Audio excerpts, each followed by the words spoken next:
Welcome to the Mama Needs a Moment podcast. We're your hosts, Chrissy and Cindy, co-founders of Her Health Collective. We are two moms obsessed with revolutionizing the way moms take care of themselves. Every other week, we dive into the topics that matter to moms most, answering your most pressing questions as we learn from top-notch experts, swap stories, tap into our creative sides, and advocate for the causes that moms truly care about, all while hanging with your mom friends. We're so glad you're here. Let's dive in. We are so excited today to be joined by Alanna Oaks. Alanna is a registered nurse and the founder of MilkXChange, a brand new platform that is working to make the exchange of breast milk safe and accessible for everyone. Alanna is a dear personal friend of mine. In fact, she was one of the very first mom friends I made after the birth of my daughter. We immediately connected over our struggles with breastfeeding. I personally witnessed the heartache Alanna went through in trying to feed her son, and then a couple years later, her twins. Personal struggles, such as what Alanna went through, can often turn into passion. That passion and dedication to make breast milk accessible to everyone is exactly what we see when talking to Alanna about her organization, MilkXChange. I cannot wait for you to meet my dear friend and learn about the amazing ways she is changing the conversation around feeding our babies. Alanna, so Hi, happy guys. to have you here. Thank you for having me. Oh my gosh, it is our pleasure. We're so excited to talk to you today and just to hear more about the awesome thing that you are building. And it really is awesome and much needed. So we're excited to dive into that. But first, we always like to talk to our guests and just get to know them a little bit better. So to just kick us off on a high note, fill in the blank, motherhood is. Hard. I want to preface this with saying that I love motherhood. I truly do. It is a magical and completely transcendent journey, but it is hard. And I don't think we talk about that part enough. I love being a mom. It is such a deeply rooted part of my identity now, but it is work. And my partner is constantly saying how he wouldn't trade places with me because I think he can recognize that being a mom, and in my case, a stay-at-home mom for the last couple years, is true work. And, motherhood is so many things, including rewarding and joyous, but it is also hard. And I think admitting that shouldn't be seen as defeat, but it should be very freeing. It's so true. And I agree with you. It's not talked about nearly enough, but I do feel like I sense a shift.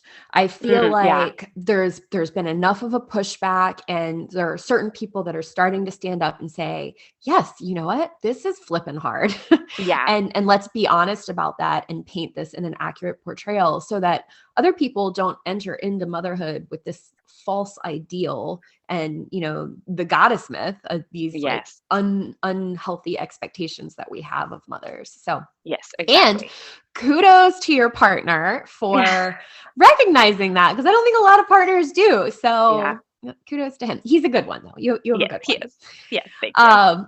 What do you value most in a friendship? So I have two things for this. First, patience. I value friends who don't need a lot of consistency. My best friend in high school and I can go several months without talking, and then we can spend 2 weeks together, and it's just completely seamless. And my sister's my best friend, and she lives in Portland, and I'm in Raleigh. And so just somebody that can be, patient and know that I'm thinking about them even if we don't talk for months. And then equally important is someone who is accepting. I have many friends who have different lifestyles, but that doesn't divide us. We accept each other for whatever it is that we bring to the table, and we're just not separated by our differences. I love that.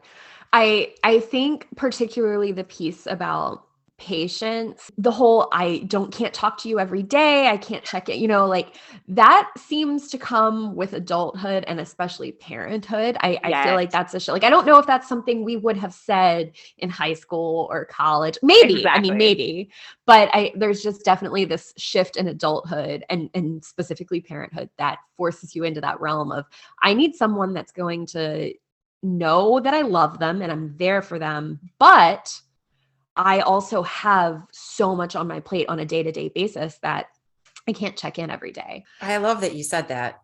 I really do. Want to be my friend? Yes, I do. What is the most daring thing you've ever done? Mm. So I feel like the easy answer would be childbirth or parenting. But outside of motherhood, I'd say moving across the country with Jason, my partner. We were in our 20s. We'd only been together a handful of months.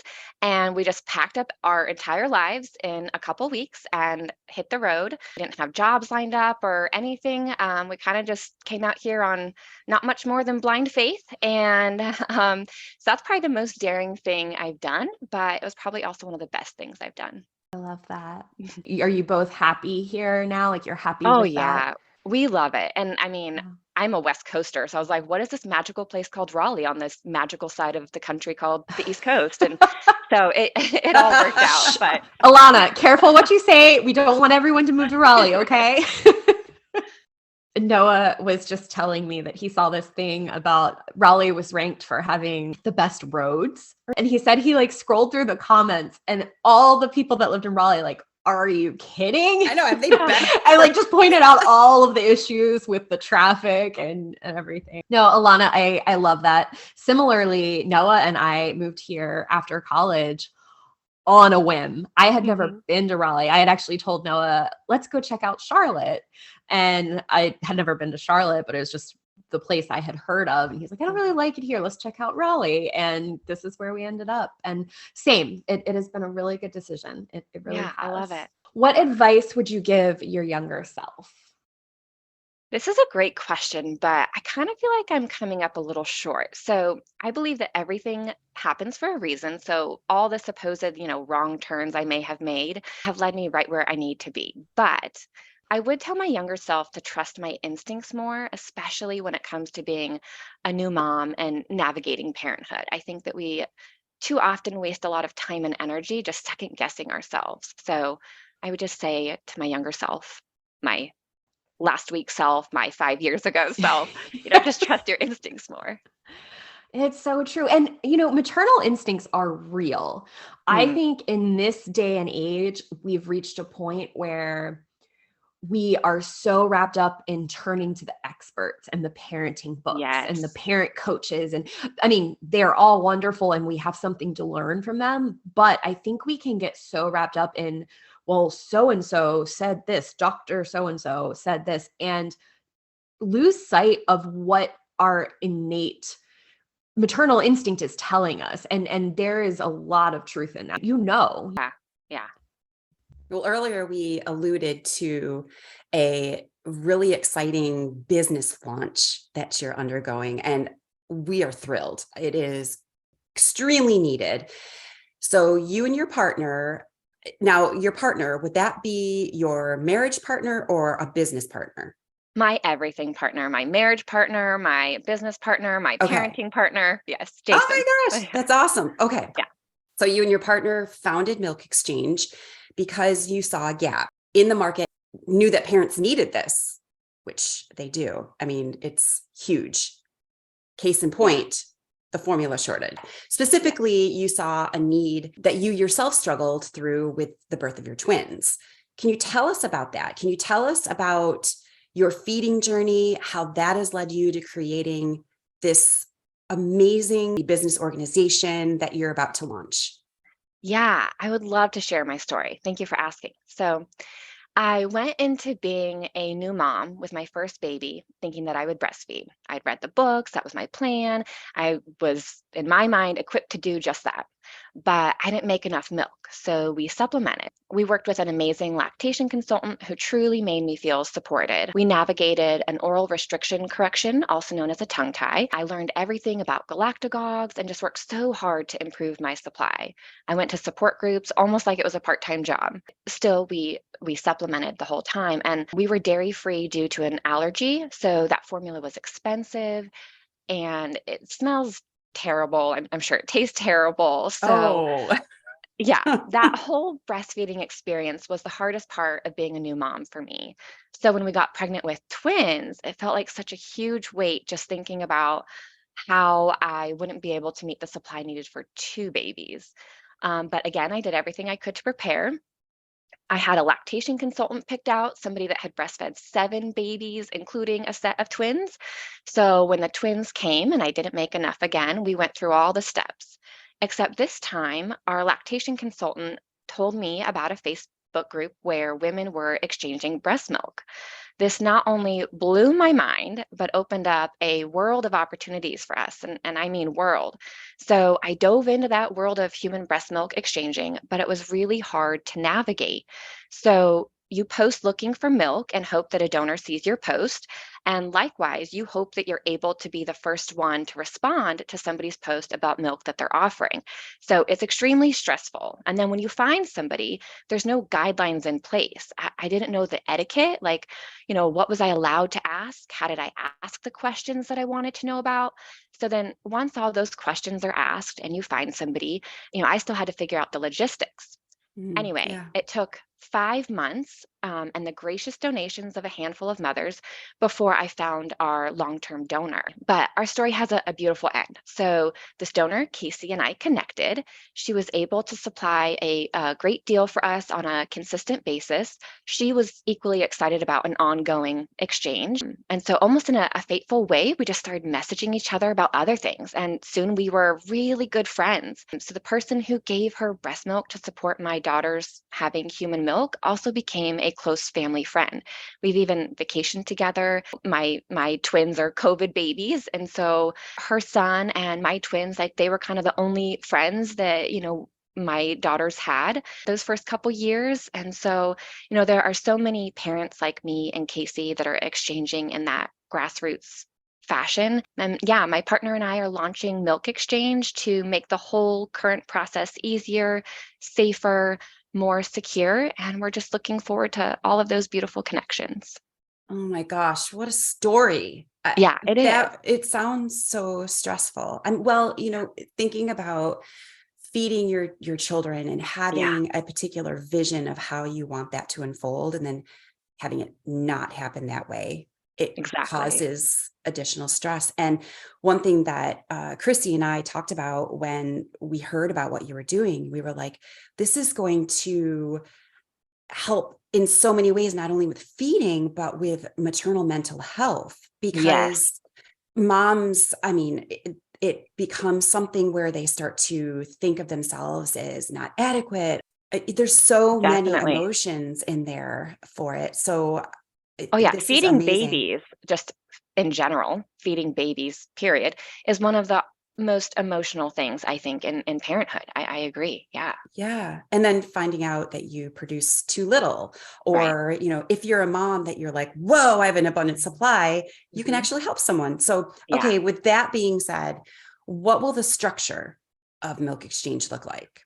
So, MilkXChange is a community, but our functional center is a mobile app we'll be launching in winter. So, when a milk provider creates a profile, we capture a lot of information about that milk that a recipient can then filter their search results with. So, things like, when was the milk pumped? Is the provider dairy, soy, or gluten free? Is she on any medications? And so many more. So, then our users can also communicate through the app directly, including audio and messaging. This creates a safe space, and that was something that was really important to the moms we surveyed on both the provider and recipient side. We also offer background checks and health screening services. We require this of sellers, but it's also available for the donor-donee community to access. And then finally, we support our community with curated content that helps navigate the whole entire process. We walk people through what questions to ask milk providers, and we also help those providers prepare for those questions and feel confident in having these kinds of conversations with parents that are looking to receive their milk. We will have videos on how to freeze and store milk, and we're excited to host events that promote breast milk exchanging and just celebrate feeding babies in all the many ways that that looks for parents. Oh my gosh, I just kind of got this like sparkle inside, just thinking about Hmm. I love how, that, Cindy. yeah, just how it's going to help so many parents Yeah. that might be struggling. And then, well, so this is leading into my next question for you. A mom that wants to become a donor and a mom that wants to become a recipient, can you talk through what that looks like? Someone that needs the services and someone that wants to provide for the services. Yeah, definitely. Both providers and recipients can just make a profile on the MilkXChange app, and it's simple. It's just a few simple steps. So for all the mamas who have excess breast milk that are listening to this or know of somebody who does, they can sign up on the website and be notified when the app is live now. Some of the benefits of MilkXChange versus the current systems is that we really focus on privacy and security. So, the providers don't need to give out their personal phone number or email address until they're ready. We also provide transactional support when there's money being exchanged. And then for the recipients, there's no background check or health screening, but they just make a profile and then they can browse immediately. So once a parent does find a match, then they can communicate privately and securely through the app. They can use the background and health screening services if they would like. One of the big benefits to recipients is the searchability of the milk. Like I mentioned, all of those milk factors that we kind of capture. Also, I think just feeling supported through the entire exchange, from finding to procuring, that's just an unprecedented benefit that's just not out there right now. So the moms actually have an option on whether they want to get to be friends like you did with your donor, or if they want to stay anonymous. Is that Yeah. Well, so we don't have like a last name. So you can just have a first name, and okay? then you're chatting through the app. So then when you're ready, then you would, find a way to meet up or give your address or however it is that you want to logistically do the exchange. But, right now, I think people have more access to more of your information. So just kind of helping with that privacy part Yeah. is something different. And then, yeah, I mean, I think that it's just such a beautiful thing that Casey and I became such amazing friends. But I've also, we got milk from many women, and so sometimes it's, just about having a nice experience, even if it's not a lasting friendship. But Sure. yeah, I mean, it would be nice if everybody just became friends, right? Yeah. Oh my gosh, right? The world would be so beautiful. I know. All right. So I can imagine that a lot of the moms' ears have perked up, like, Mm, yes. and a lot of them have this same question that I'm about to ask you. What are the finances of this? And then if there is someone that might not have the financial flexibility, are there options for a mom that may not be able to afford the fees? Yeah, that is a great question. So, a donor and donee can create a profile, match, chat, exchange at no cost, and it will always be that way. We want to help as many families as possible, so we will always welcome individuals to reach out with any specific need that they have, whether it's financial or otherwise. I would never want MilkXChange to present a barrier. We're trying to break them all down. The services, the background check and the health screening, do have a fee. With the background check, we are going with the most surface level background check. And then if anything were to be triggered by that, we would reach out to the provider, would talk to them about doing a deeper dive into the background check. If they decline it, then they are off the platform. If they agree to it, then we kind of investigate further. But we wanted to start with the basic background check because we anticipate that deeper dive being pretty rare, and we just wanted it to be as accessible as possible across the board. We have partnered for the health screening with a third party to handle that, but at the same time, we have an option where providers can go through their primary care doctor or OB or whoever they want to, and insurance if they want to do it that way, and that would help reduce the cost as well. I love this so much, Alanna. I think this is such an incredible idea. And Mm. it is always amazing to me when a person has a personal need, like there is something that Mhm. you are personally struggling through, and it creates this beautiful idea that it just becomes something to help so many people. I'm interested to hear kind of your take on this. We often hear this argument between breast is best and fed is best. Why are you so passionate about children having access to breast milk? And where does formula fit in that equation for you? I'm so glad you asked this question. So, all three of my children received formula at some point, and more than once. MilkXChange and normalizing breast milk exchange, supporting breast milk for all babies, isn't about shaming formula use, but providing options to parents who want breast milk for their babies. What I found shocking is that 85% of women breastfeed their children when they're born, which is amazing, but only 25% are exclusively breastfeeding at 6 months. So why is that? There are so many barriers to breastfeeding, whether it's supply, mental health well-being, or returning to work. That's a big one. It's also important to note that there are parents who come into parenthood not able to breastfeed, whether they're men, adoptive parents, have a health obstacle such as cancer or being on a contraindicated medication. There are a myriad of reasons. All of these parents deserve the option and opportunity to give their babies breast milk for as long as they want. And actually, speaking of which, the AAP, American Academy of Pediatrics, changed their guidelines last spring for the first time in 10 years to include breast milk as part of a baby's diet until 2 years of age. So there's a lot of work for us to do if most moms don't get to 6 months. So yeah, I'm passionate about this because it is truly disheartening and painful to not be able to give your child something, especially when it comes to sustenance. I mean, we've kind of hit on that but already, but I mean, it's such a big point, and the milk is out there. Yeah, yeah, absolutely. I absolutely love your response as someone who really struggled with breastfeeding. I mean, personally, I have no doctor saying this is so, but I think that so much of my postpartum anxiety stemmed from my struggle with breastfeeding and that Mhm. challenging relationship that I had. I wound up exclusively pumping for a year, which was its own uh, So much work. Yeah. so much work. Yes. So much work. And I was actually blessed to have an oversupply.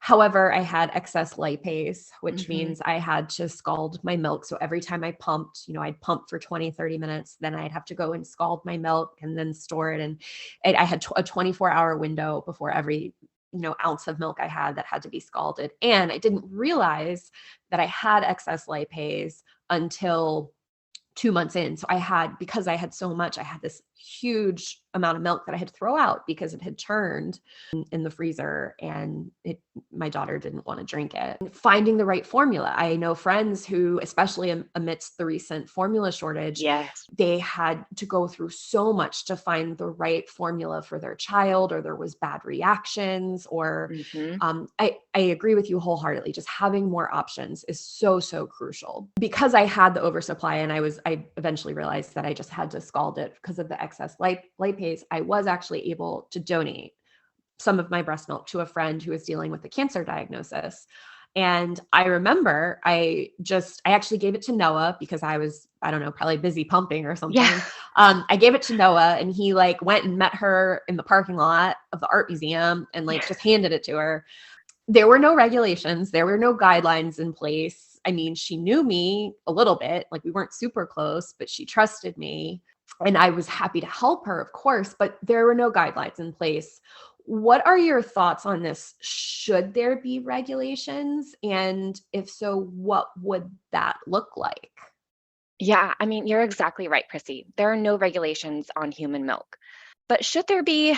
I mean, I think that depends. So, in an ideal situation, there would be milk banks widely available and accessible to all parents who needed breast milk for their children. I mean, that would just be like the dream.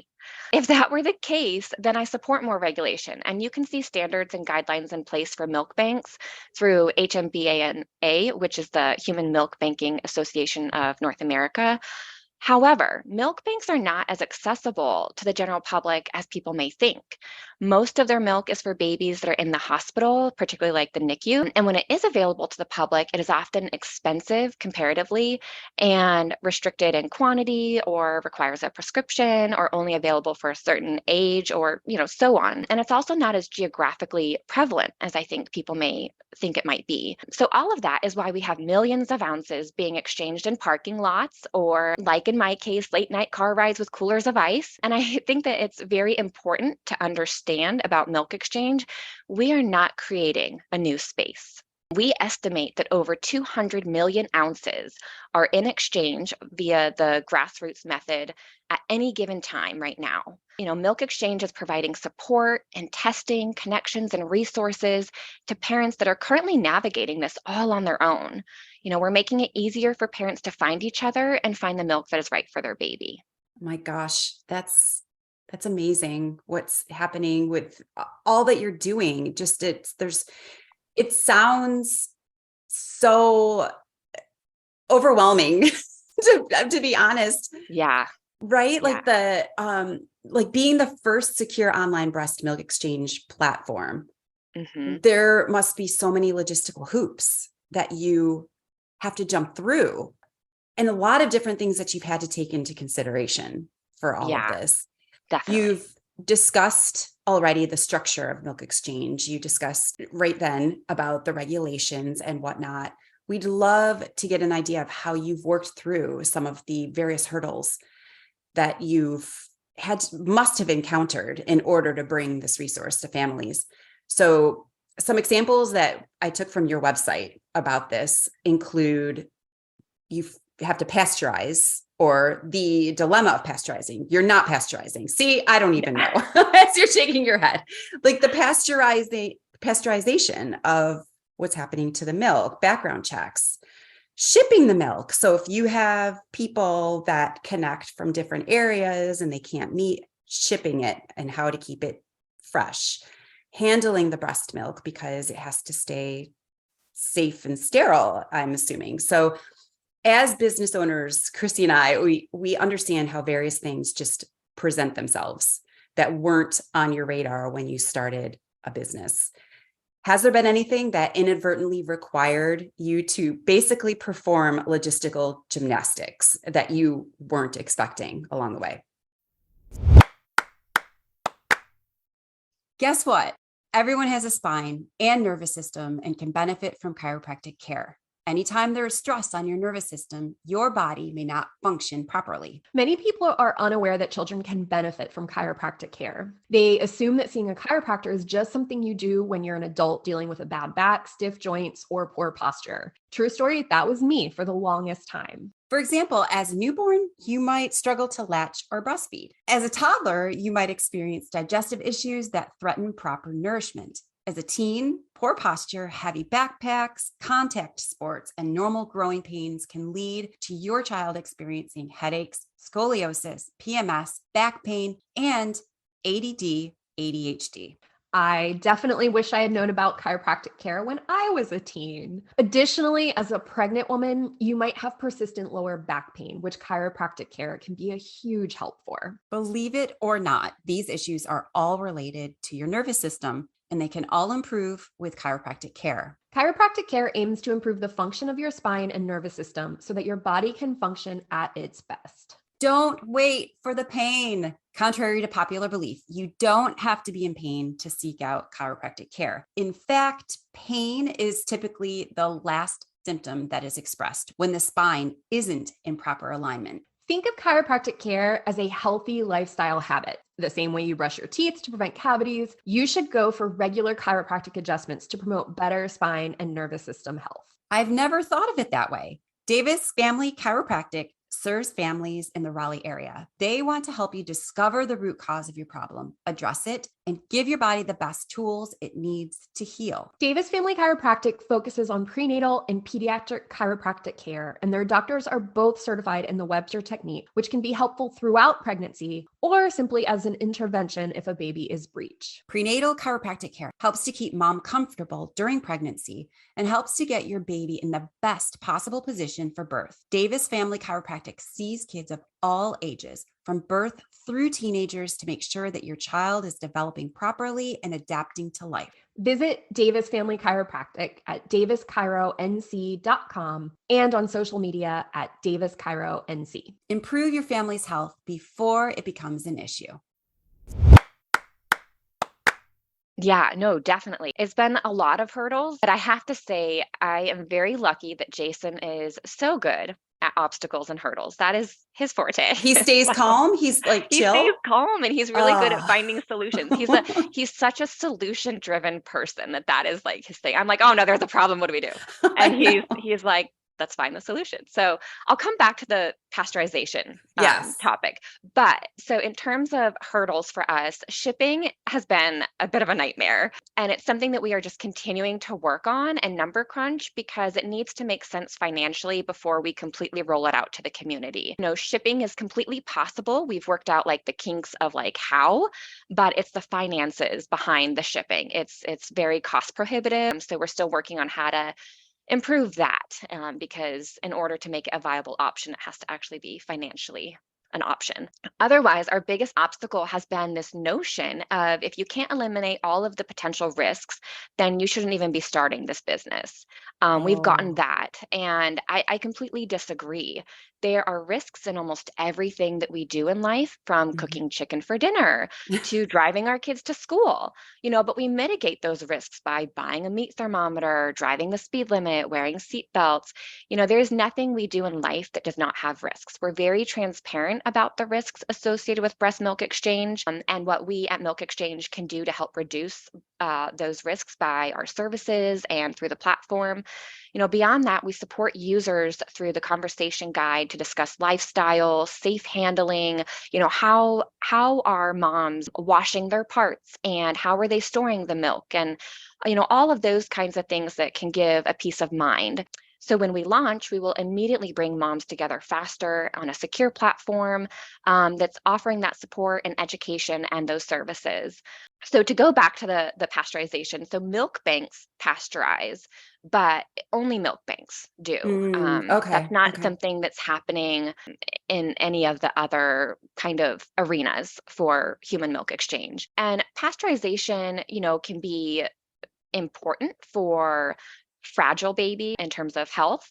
So like your NICU babies, that can be a really important factor. But for a healthy term baby that's out in the community, it's not the same in terms of, their health fragility. We do address this on our website. Pasteurization is not something that we are enforcing. It's also just not something that we can safely require people to do at home.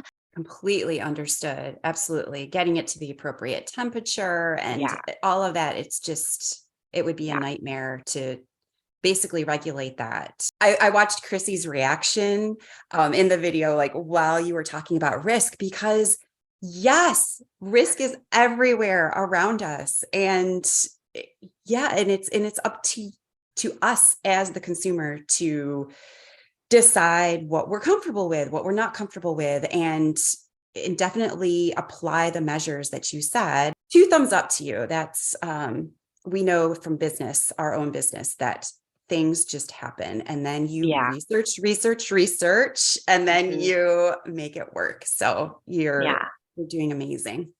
Thank you. I mean, we've gotten amazing feedback from the community, and we're always trying to improve. So we love suggestions, we love people raising concerns, because that's what's going to ultimately make this, the best thing that it can be. That's what's going to make it safer and more efficient. And Alanna, you have background in the medical arena. You are a nurse, correct? Yes, I am. Mm-hmm. You have a deep understanding of the hospital systems and childbirth and, so many aspects of parenting that a lot of people don't. So I did just want to throw that out there. And wrapped up in that, I have another question for you. So you are also a beloved Her Circle member. So we have lots of connections with you. Yes. Does everyone hear that? And Christy and I met when our babies were babies. So yes. Alanna was one of my very first mom friends, actually. Yeah. So we, in Her Health Collective, we talk a lot about the 4 initiatives that we focus on, including maternal mental health and anxiety, rejecting diet culture, the goddess myth, and the expectations of motherhood, which I mentioned earlier, and having equal access to care. And, when we've been talking about the milk exchange, Cindy and I were both thrilled because we see the ability of your business to affect each of these initiatives in a beneficial way. We'd love to hear your thoughts on how you see the accessibility of breast milk through your program as having a positive impact on those initiatives that I mentioned. Yes, absolutely, Chrissy. So you talk a lot about postpartum mood disorders on Mama Needs a Moment and within the her community. So, transparently, my maternal mental health was rocked by being an undersupplier. My experience paved a very painful pathway for my passion about breastfeeding, lactation, and breast milk. If mothers knew that they could still provide breast milk for their baby, even if they can't produce it, that could ease so much hurt around supply issues. I think if I had known of this option with my first baby, it would have changed my entire experience for the better. It truly takes a village to raise a baby, but in today's world, sometimes it's so hard to find that village, even know it exists or tap into it.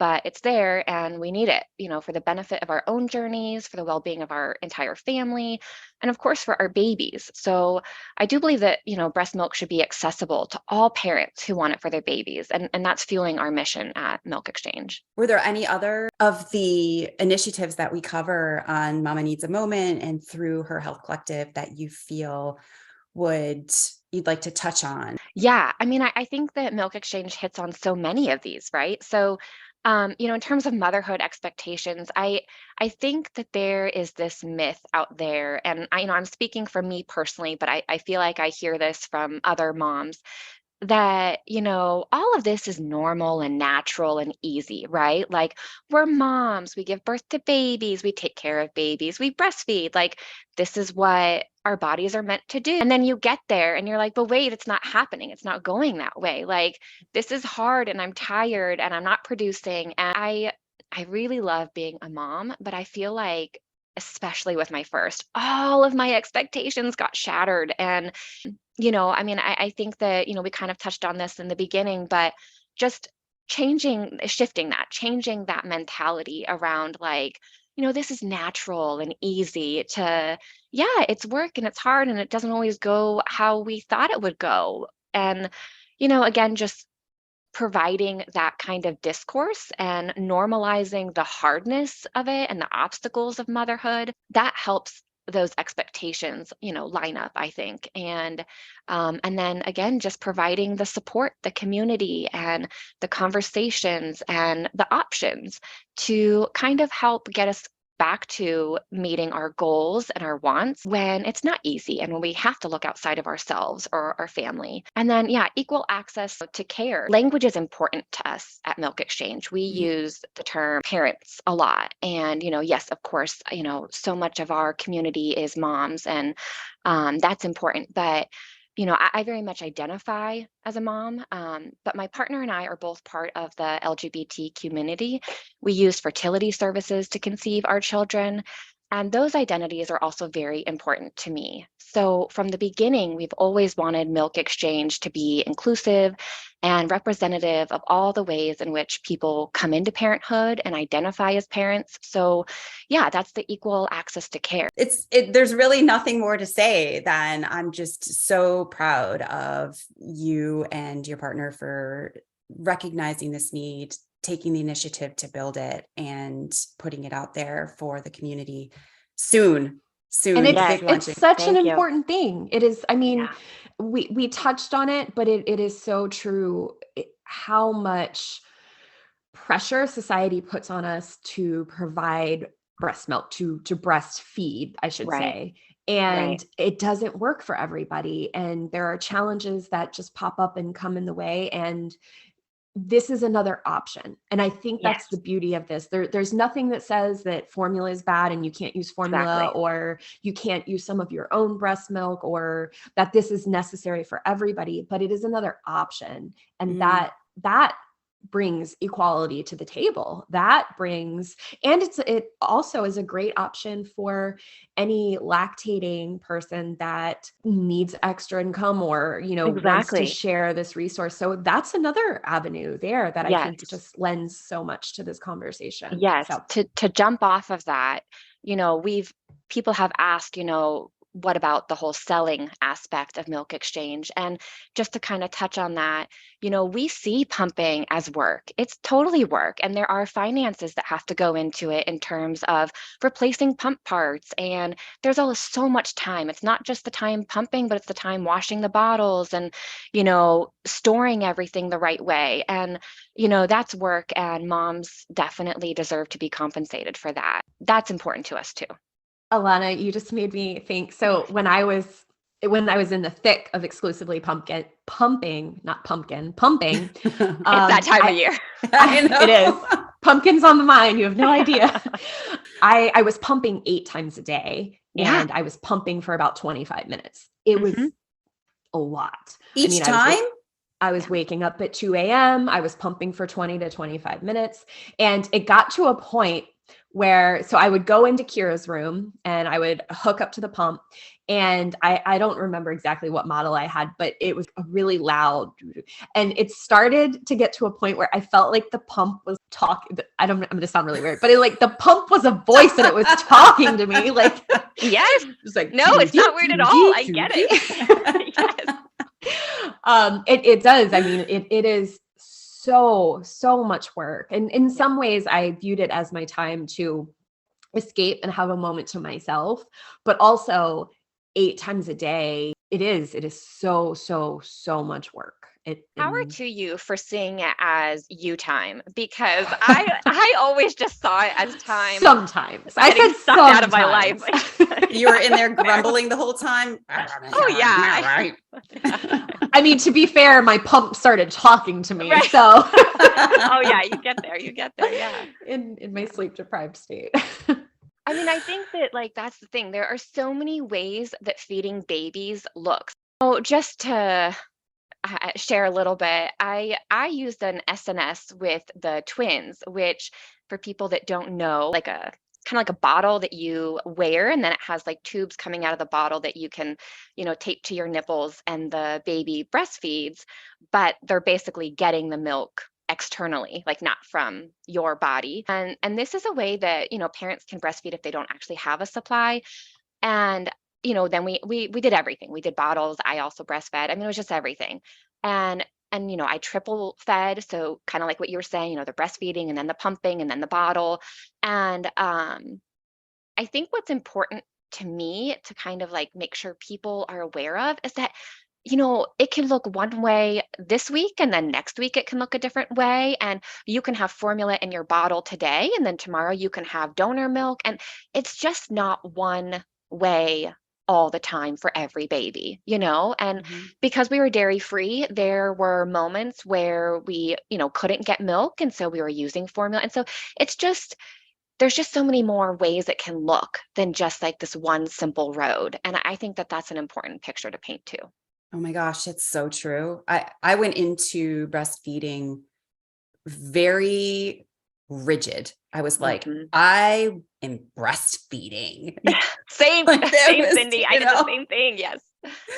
And I mean, fortunately, I was able to make it work. I just look back now, and my thinking was one way of thinking. This is it. I didn't see the other ways that I could feed my baby or our babies. And when you were talking, I'm like, as long as they're getting nutrients, right? That. Exactly. Yes. And they're growing, and that's very important.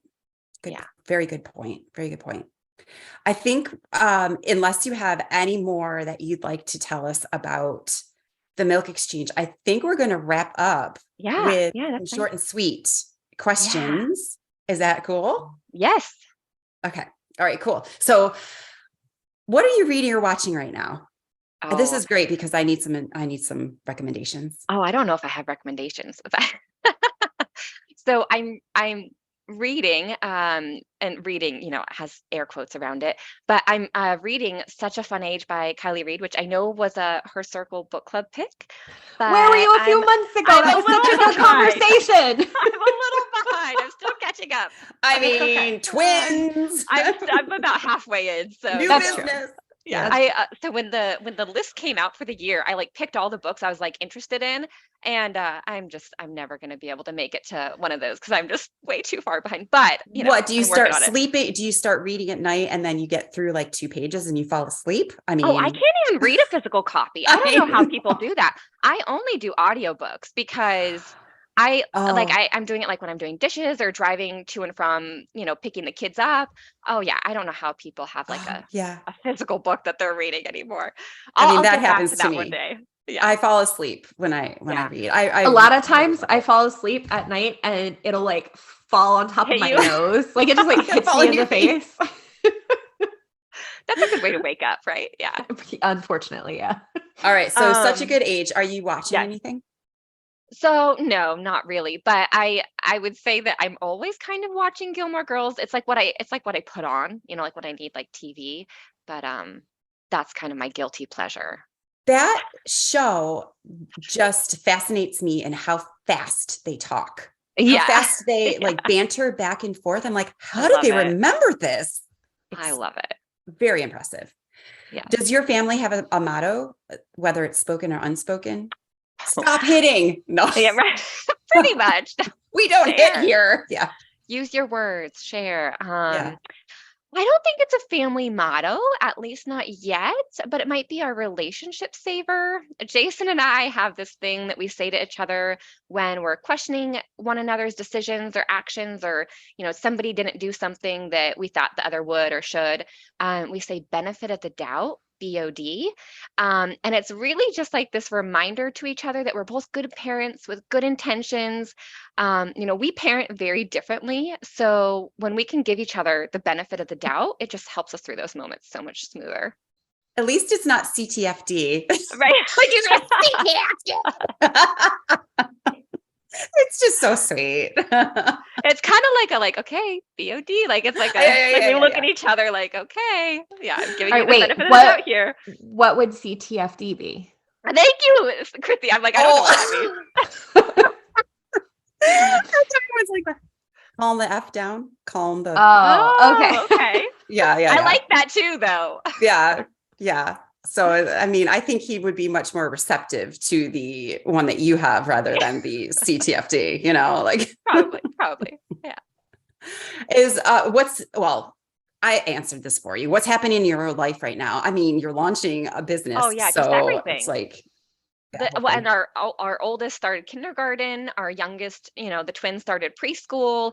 I'm also going back to work. The starting MilkXChange. So I mean, there's just so much new for us right now. So many, big transitions we're all adjusting to. But it's also really exciting time. Like kindergarten's so cool. And so you must be using BOD or a lot. No, BOD a lot. Yeah. I'm like, wait, is that what it was? Benefit of the doubt. Yeah. Okay. I guess it's technically BOTD, but yeah, right. BOD sounds better. It rolls off the tongue better. Yeah, it does. All right. So let's see. What is your favorite thing about being a mom? Oh, I love this question. So there are so many things I love about being a mom. It's impossible to choose one, but I love being the person that gets to help shape these tiny, beautiful little creatures into people.